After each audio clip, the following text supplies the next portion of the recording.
Gaël Musquet, bonjour. Bonjour. Donc vous êtes un des mentors qui conseille les équipes pour ce hackathon. Est-ce que vous pouvez vous présenter en quelques mots? Alors, je suis Gaël Musquet, je suis porte-parole de l'association OpenStreetMap France, qui est l'association qui porte en fait le projet et promeut le projet OpenStreetMap en France. C'est un projet de cartographie collaborative, cartographie libre. Donc là, notre objectif, c'est, en étant présent sur ce hackathon-là, de promouvoir le projet et de montrer les données dont nous disposons et qui pourraient être utiles aux équipes. Je suis en même temps venu avec un véhicule, la Fonderie Car, qui est en fait le véhicule prototype numérique de l'agence régionale numérique de la région Île-de-France, Oui. dans lequel on a des Arduino pour prototyper des objets, des récepteurs radio pour suivre le trafic aérien, le trafic fluvial. Et donc voilà, c'est à ces deux titres-là, ces deux casquettes-là que je suis présent sur Hackathon pour soutenir un peu les initiatives des hackers, des makers et développeurs ardennais. Et justement, comment vous vous êtes retrouvé embarqué dans cette aventure? Alors j'étais mentor sur un précédent hackathon où j'ai rencontré Alex. Et donc du coup, hackathon des cheminots à Paris. Et c'est ce que j'explique beaucoup à mes interlocuteurs et aux gens que je rencontre souvent. C'est pas qu'une question de technologie, tout ça, c'est aussi des relations humaines. Donc Alex s'est souvenu de ce que j'avais pu faire et ce que j'avais pu distiller comme information pendant ce précédent hackathon. Et donc ça a été l'occasion pour lui, 3 ans plus tard, de me rappeler et de voir ce qu'on pouvait faire et quelles étaient les synergies possibles entre l'Île-de-France et les Ardennes. Très bien. Et du coup, vous êtes venu. Voilà. Votre rôle, donc, c'est d'aider, si j'ai bien compris, les équipes de développeurs. Vous avez aidé une équipe en particulier, plusieurs? Plusieurs équipes. Notamment sur soit des morceaux de logiciels qu'elle n'arrivait pas à implémenter ou qu'elle cherchait, notamment pour l'autocomplétion, donc le fait de remplir automatiquement un champ texte quand on tape le début d'une adresse, que l'adresse puisse être suggérée, donc la suggestion d'adresse. C'est une petite fonctionnalité qu'on m'a demandé. Ensuite, j'ai pu m'exprimer devant toutes les équipes pour qu'ils puissent rendre compte aussi des potentiels, des possibles avec OpenStreetMap. Par exemple, extraire un type particulier d'objet, donc par exemple télécharger d'OpenStreetMap tous les hôtels des Ardennes qui sont présents dans OpenStreetMap, ou toutes les pharmacies, tous les hôpitaux, etc. Donc des points d'intérêt. D'autres équipes m'ont demandé comment faire du calcul d'itinéraire. Donc c'est un peu ça. On revient un peu à ce que je disais précédemment. Il y a la techno, il y a le code source, il y a le logiciel, etc. Mais il y a aussi demain, je l'espère, pour ces équipes-là, dans leur milieu professionnel, dans leur milieu scolaire, dans leur milieu institutionnel, des solutions, des possibilités de réutilisation d'OpenStreetMap qui seront nées de cette rencontre ici au Hackarden. Ma question suivante était, vous êtes-vous senti utile? Je pense que oui. Ah oui, en plus alors. Effectivement, depuis le début, je sens que tout le monde est super positif. Il y en a plein qui m'ont dit, mais j'ai appris plein de choses. Voilà, c'est un peu l'objectif du Hackarden. L'important c'est de participer, ça n'a jamais été aussi vrai que dans ce type d'événement-là. L'important c'est de venir et d'échanger. C'est la première fois que j'ai pu montrer à ma compagne, à mes enfants qui m'accompagnent, ce que c'est qu'un hackathon et pourquoi je m'absente certains week-ends depuis 4 ans. Et voilà, c'est aussi la découverte de régions, de savoir-faire, de savoir-être. De patrimoine. Moi, je viens d'une toute petite île, la Guadeloupe. Donc, où que je sois ici, je suis vite dans des proportions. Château Fort, ici, on n'a pas d'équivalent. C'est un peu le plus grand, c'est un peu le plus grand château fort d'Europe aussi. Donc c'est vrai que vous êtes venu dans le mammouth là. Voilà. Et donc du coup, pour moi, c'est vraiment l'occasion aussi, là pour le coup, de partager un peu cette découverte-là avec les enfants et ma compagne. C'est le premier point. Mais aussi de faire découvrir des métiers, des gens, apprendre à plier, à faire de l'origami pour ma fille, des questions, découvrir ce que c'était qu'un château fort, des arbalètes, etc. Voilà. Ça vous plaît les enfants d'être là? Oui. C'est vrai, vous avez appris des choses vous aussi? Oui. Et est-ce que papa il vous apprend un peu l'informatique? Oui, des fois. Des fois? Ça vous tente? Il n'est pas tout le temps là. Ah ben non, mais bon.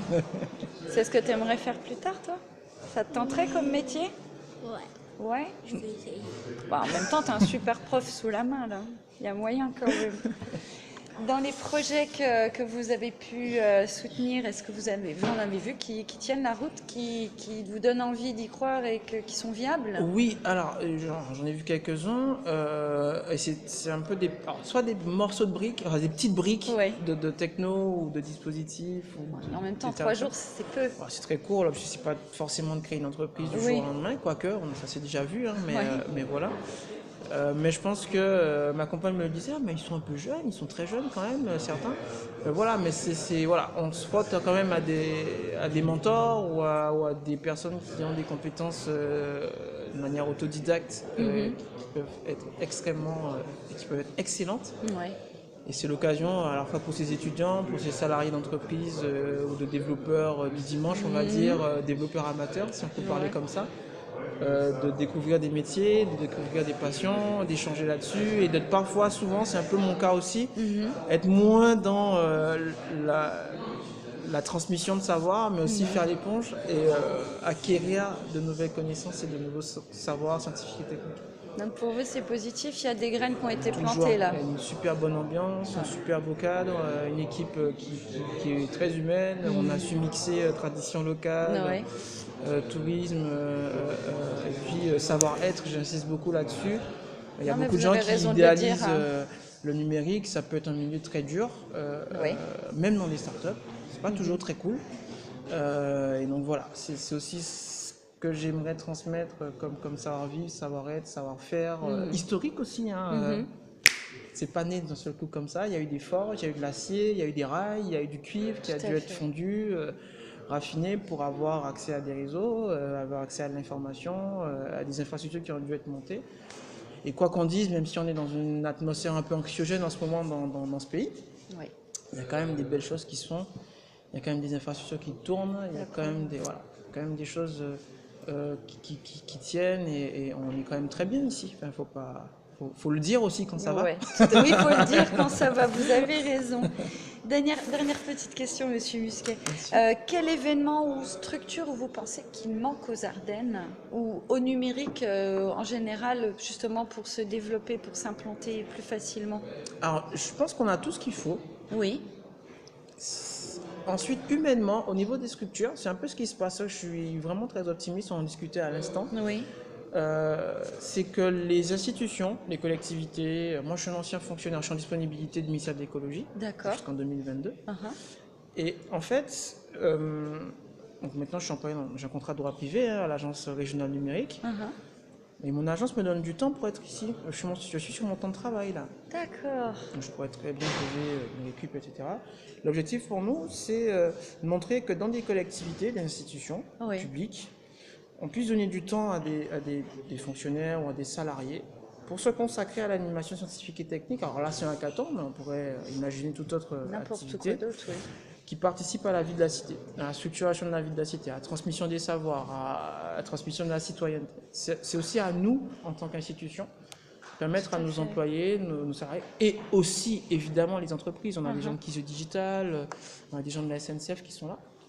Il y a des entreprises qui ont commencé à comprendre que laisser un peu le mythe urbain de Google qui donne 10, 15, 20% de son temps à ses salariés pour pouvoir se consacrer à des projets personnels. Bon, c'est un peu ça aussi. Hein, tout à fait. On réinvente des choses que nos parents, grands-parents, ont fait sur des associations culturelles et sportives, sur des clubs, sur des maisons des jeunes, etc. Ça existait déjà. Bon, le numérique permet de raccourcir ça dans le temps et l'espace, ou de pouvoir se projeter et d'avoir accès plus rapidement à des informations. Mais c'est un peu ce qu'il faudrait. Alors, je pense qu'on a tout ce qu'il faut dans les Ardennes. Ce qu'il faut, c'est un peu d'huile dans les rouages, où on puisse... Un petit peu d'investissement humain, quoi, en fait. Plusieurs collectivités présentes là. Qu'elles arrivent à passer parfois les clivages politiques ou les clivages personnels des élus, hein, souvent, pour qu'elles puissent bosser ensemble et qu'on puisse voir des cheminots bosser avec des gens d'Orange, bosser avec des associations, la société civile, bosser avec des hôteliers, bosser avec des menuisiers, des cuisiniers, et que toute cette tambouille-là fasse qu'on ait, le jour où on a besoin de faire un événement comme ça, toutes les ressources sous la main pour pouvoir s'encanailler, rigoler et puis développer la région. Voilà.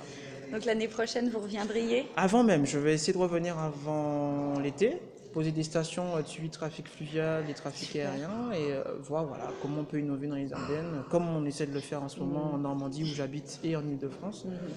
Avoir un monitoring de l'activité fluviale et exploiter nos fleuves qui sont quand même à la fois des voies de transport, des infrastructures de transport, Tout à fait. mais aussi de super lieux touristiques où Tout on à peut développer des activités et créer de la richesse. Merci beaucoup Gaël Musquet. Merci à vous.